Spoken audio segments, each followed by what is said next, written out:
हम कवर कर रहे हैं सीआरपीसी का चैप्टर 17 आरोप the charge. First video lecture में हमने किए हैं tricks to learn all sections of chapter 17। Video lecture number 2 में हमने कवर किया सेक्शन 211 और आज हम कवर कर रहे हैं धारा 212 और 213।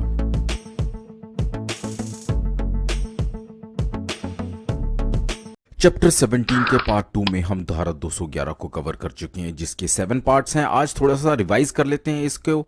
पहले कहते हैं कि स्टेट एवरी ऑफेंस, उस अपराध के बारे में बताए जो हुआ है चार्ज में। नाम जानते हैं तो नेम द ऑफेंस, अगर नाम नहीं जानते डिफाइन कर दीजिए ऑफेंस के बारे में। अगर डिफाइन किया है तो ये भी बता दीजिए वह किसी एक्ट, लॉ या किस सेक्शन के अंदर आता है। चेक कर लीजिए सारे फैक्ट्स फुलफिल्ड हैं और ये चार्ज रिटन में होना चाहिए। चार्ज में ये भी मेंशन कर दो अगर उसको पहले भी सजा मिली हो, मतलब प्रीवियस कन्विक्शन, ताकि इस बार उसकी सजा को बढ़ाया जा सके।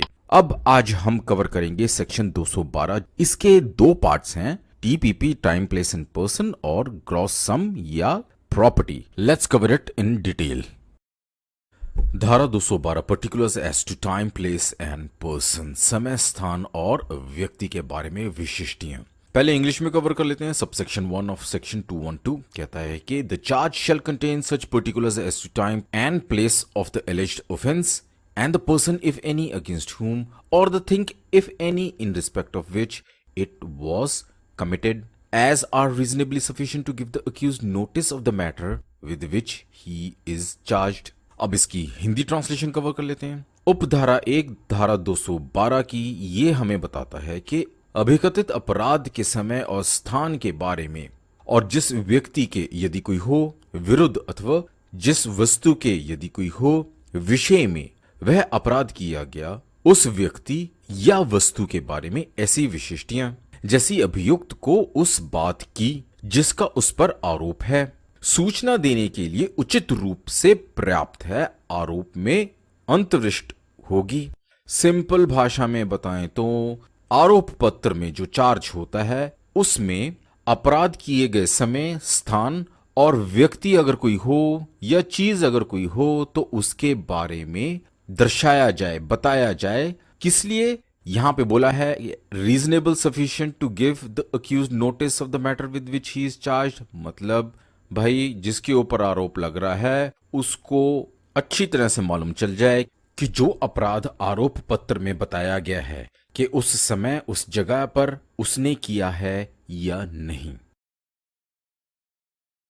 इंपॉर्टेंट केस कवर कर लेते हैं इससे related. Banmali Tripathi versus emperor AIR 1943 PAT 212।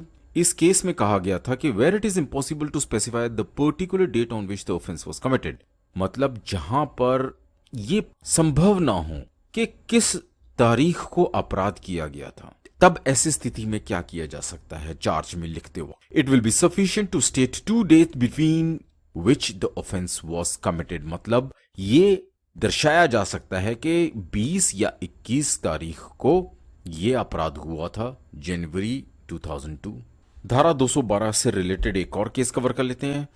Chitranjan Das versus state of west Bengal AIR 1963 supreme court 1696। इसमें यह कहा गया था कि it is permissible to state in a charge under section 212 subsection 1 that the particular offense was committed on or about certain date, मतलब अब अगर ज्यादा कंफ्यूजन है कि 20 या 21 जनवरी 2002 को शायद अपराध ना हुआ हो, कभी और हुआ हो, कुछ कहा नहीं जा सकता, तो ऐसी स्थिति में ये एक अथॉरिटी है, ये एक केस है जिसमें डिसीजन लिया गया था कि चार्ज में अपराध की तिथि पता ना होने पर, मतलब डेट पता ना होने पर शायद जैसे शब्द का इस्तेमाल किया जा सकता है कि शायद इस तारीख को अपराध किया गया था।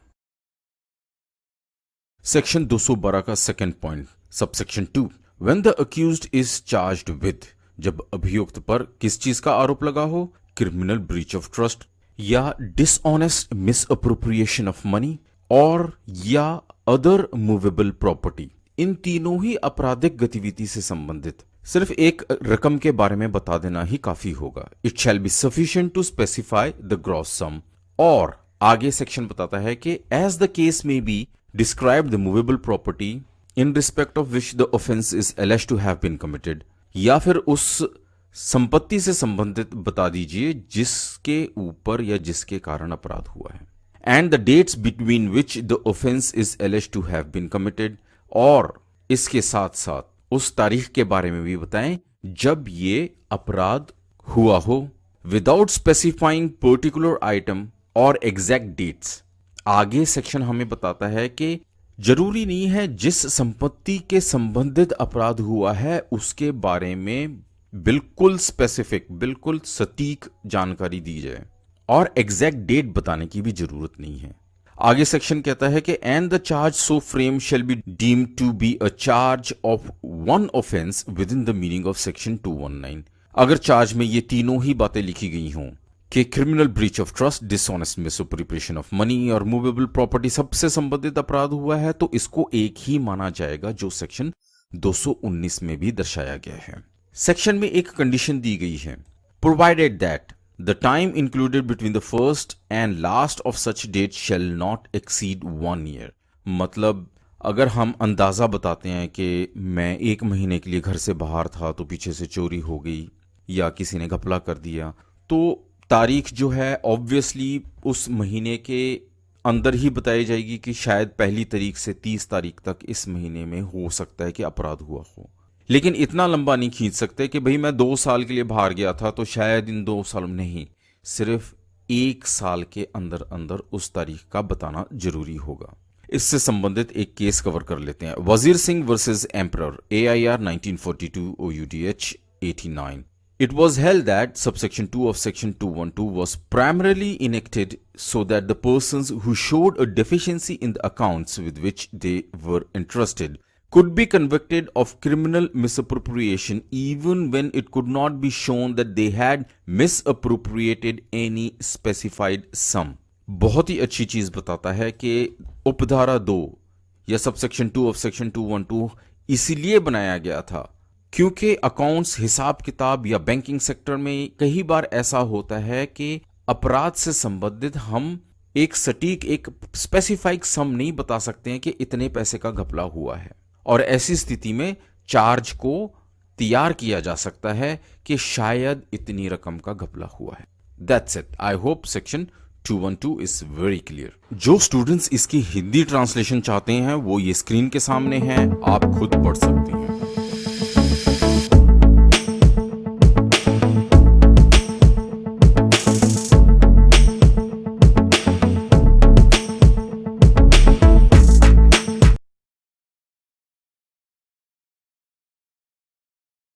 चलो जी, चैप्टर 17 के सेक्शन 211 हो गया, 212 हो गया। अब आता है 213, manner in which offence is committed.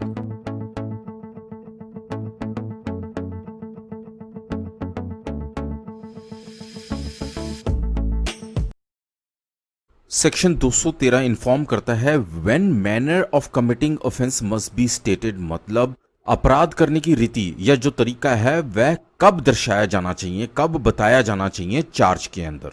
चलो देखते हैं क्या कहता है ये। When the nature of the case is such that the particulars mentioned in sections 211 and 212 do not give the accused sufficient notice of the matter with which he is charged। अगर कोई case ऐसा आ जाए जिसमें 211 और 212 में दिए गए तरीके जो ये बता रहे हैं, जैसे कंटेंट्स थे कि अपराध का नाम बता दो, डिफाइन कर दो, फैक्ट्स बता दो, रिटन में है अगर कोई पुराना किया है, या 212 में बताया गया था कि कोई मिसअप्रोप्रिएट ऑफ प्रॉपर्टी है या मनी है। मतलब इन दोनों की कार्रवाई पूरी होने के बावजूद भी अगर बात नहीं बनती है तो अपराध कैसे किया गया है इस तरीके को भी बता दिया जाए। The charge shall also contain such particulars of the manner in which the alleged offense was committed as will be sufficient for that purpose। फिर ऐसी स्थिति में अपराध किस तरीके से किया गया है इसको बताना काफी होगा। जो हिंदी ट्रांसलेशन चाहते हैं, मैं टाइम बचाने के लिए सिर्फ स्क्रीन पर दे रहा हूं कि आप देख सकते हैं। अब आ जाते हैं इलिस्ट्रेशन पार्ट्स के ऊपर। इसको करना जरूरी है अगर आप कोई कंपटीशन दे रहे हैं, जुडिशियल एग्जाम दे रहे हैं, LLB LLM के लिए इसको करना जरूरी नहीं है क्योंकि आप फिर भी पास हो जाओगे, लेकिन कंपटीशन कट थ्रॉट होता है। Let's cover it. ए, पहला, A is accused of the theft of a certain article at a certain time and place. The charge need not set out the manner in which the theft was effected. अब A के ऊपर चोरी का इल्जाम है कुछ चीजें चुराने के लिए। समय और स्थान जहां पे चोरी किया गया है वह बता दिया है, लेकिन किस तरीके से चोरी की गई है इसे बताने की दर्शाने की जरूरत नहीं है। Second example, A is accused of cheating B at a given time and place. The charge must set out the manner in which A cheated B. अब A के ऊपर इल्जाम है कि उसने छल से कोई कार्य किया है। अब छल कैसे किया गया है इसको तो बताना पड़ेगा, तो यहां पर manner how the offence has been committed, जो कि हम अभी कवर कर चुके हैं, बताना पड़ेगा।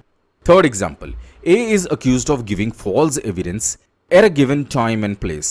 The charge must set out the portion of the evidence given by A which is alleged to be false. अब यहां पे क्या बात आती है कि झूठी गवाही दी गई है। अगर गवाही काफी लंबी है या 2-3 प्रकार की हैं, तो कौन सी गवाही झूठी है इसके बारे में चार्ज में बताना पड़ेगा। Next, A is accused of obstructing B, a public servant, मतलब सरकारी कर्मचारी।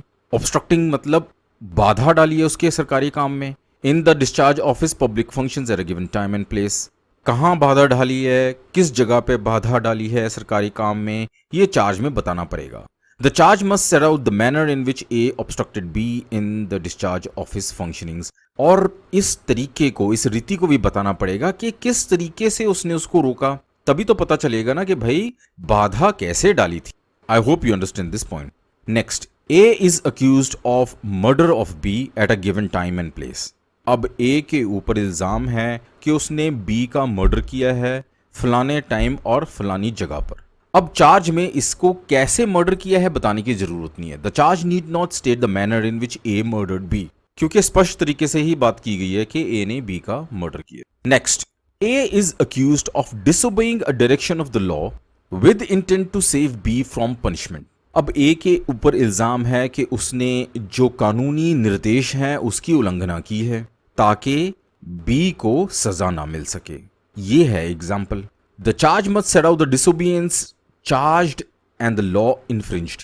अब चार्ज में ये बताना पड़ेगा कि कानून की कौन से निर्देश की उल्लंघना की गई है या कौन सा कानून तोड़ा गया है बी को बचाने के चक्कर में। सारी एग्जांपल्स हो गई हैं, और जो इसकी हिंदी ट्रांसलेशन चाहते हैं, समय बचाने के लिए मैं इसको पढ़ूंगा नहीं, क्योंकि मेरा हिंदी में पढ़ने का तरीका प्रॉपर नहीं है, इसलिए इसकी ट्रांसलेशन सिर्फ आपकी स्क्रीन के सामने है।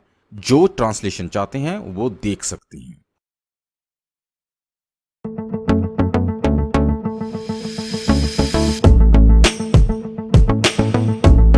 अब मेरी छोटी सी रिक्वेस्ट, बड़ों को रिस्पेक्ट छोटों को प्यार करके तो देखो दुनिया कितनी अच्छी लगेगी।